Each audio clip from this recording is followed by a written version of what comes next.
আজকে আমি তোমাদের সাথে একটা নতুন প্রবলেম নিয়ে আলোচনা করব।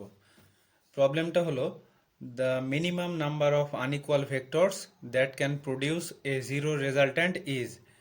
অপশানগুলো আছে 2, 3, 4 অর মোর দ্যান 4। কোন অপশানটা ঠিক হবে সেটা আমাদেরকে বার করতে হবে। দেখো, এটা আমরা একটু ডিটেলসে জানার চেষ্টা করব।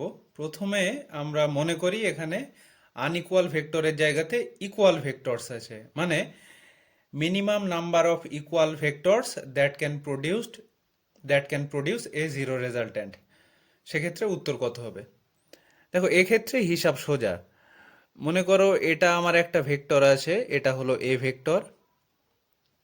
এর ঠিক ইকুয়াল ম্যাগনিটিউডের একটা ভেক্টর ঠিক যদি এর অপোজিট ডিরেকশানে থাকে, এটা হলো মাইনাস এ ভেক্টর, তাহলে এই দুটো ভেক্টর মিলে এখানে জিরো রেজাল্ট্যান্ট তৈরি করবে। তাহলে যদি এখানে ইকুয়াল ভেক্টর থাকে তাহলে সেক্ষেত্রে মিনিমাম নাম্বার অফ ভেক্টরস সেটা হবে 2। এরপর যদি এখানে আনইকুয়াল থাকে তখন কি হবে? দেখো, এখানে আনইকুয়াল থাকলেও এর মধ্যে একটা টুইস্ট থাকে অনেক সময়। সেটা হলো আনইকুয়াল ভেক্টরগুলো যদি কোপ্লেনার হয় তখন কেমন হবে। দেখো, কোপ্লেনার হলে কেমন হতে পারে আমরা দেখি। মনে করো এটা একটা ভেক্টর আছে, এটা হলো এ ভেক্টর। এটা আর একটা ভেক্টর আছে, এটা হলো বি ভেক্টর। এই দুটো ভেক্টরের রেজাল্ট্যান্ট আমরা যদি প্যারালেলোগ্রাম থিওরেম কাজে লাগাই তাহলে এখানে এটা আমরা পেয়ে যাব এদের রেজাল্ট্যান্ট, সেটা হলো সি ভেক্টর, যেখানে সি ভেক্টর এটা ইকুয়াল টু হলো এ প্লাস বি ভেক্টর। এখানে সি ভেক্টর যেটা রেজাল্ট্যান্ট পেলাম সেটাও এ বি ভেক্টর যে প্লেনে আছে সেই একই প্লেনেই থাকবে। এখন থার্ড আর একটা ভেক্টর যদি আমরা এমন নিতে পারি যে ভেক্টরটা সি ভেক্টরের ঠিক অপোজিট ডিরেকশানে আছে এবং ইকুয়াল ম্যাগনিটিউডের, তাহলে সেটা হবে মাইনাস সি ভেক্টর।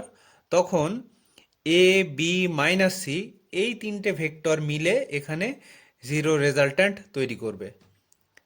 তাহলে কোপ্লেনার আনইকুয়াল ভেক্টর হলে সেক্ষেত্রে minimum numbers of vector zero resultant তৈরি করতে লাগবে তিনটে। তাহলে এক্ষেত্রে মিনিমাম নাম্বার অফ ভেক্টর হবে 3। এরপর যদি ভেক্টরগুলো ডিফারেন্ট প্লেনে থাকে তখন কেমন হবে?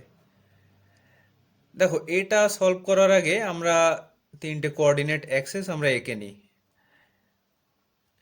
এটা মনে করো এক্স অ্যাক্সিস, এটা মনে করো ওয়াই অ্যাক্সিস, এটা মনে করো জেড অ্যাক্সিস। এখানে মনে করো তিনটে ভেক্টর তিনটে ডিফারেন্ট প্লেনে আছে।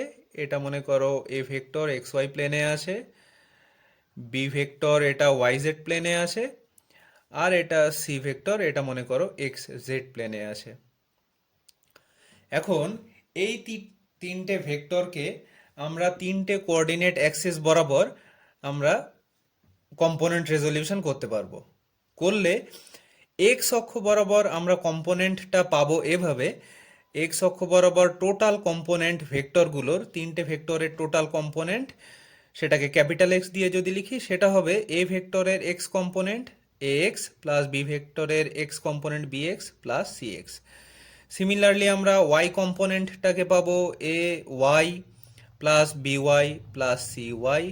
জেড কম্পোনেন্টটাকে আমরা পাবো a z plus b z plus c z, এভাবে। এখন যদি ফোর্থ আর একটা ভেক্টর আমরা যদি এমনভাবে নিতে পারি যেখানে ফোর্থ ভেক্টরটার কম্পোনেন্টগুলো এই যে তিনটে কম্পোনেন্ট আমরা পেয়েছি এর ঠিক অপোজিট হবে এবং ইকুয়াল ম্যাগনিটিউডের হবে, তার মানে মাইনাস এক্স কম্পোনেন্টগুলো হবে minus x minus y minus z, তখন এই ফোর্থ ভেক্টরটা এবং বাকি তিনটে ভেক্টর মিলে এখানে জিরো রেজাল্ট্যান্ট তৈরি করতে পারবে। তাহলে এক্ষেত্রে মিনিমাম নাম্বারস অফ ভেক্টর সেটা হয়ে যাবে 4। এই প্রশ্নটাতে যেহেতু ডিফারেন্ট প্লেনের কথা বলা নেই তাহলে এখানে আনসারটা হবে আমার 3। Thank you.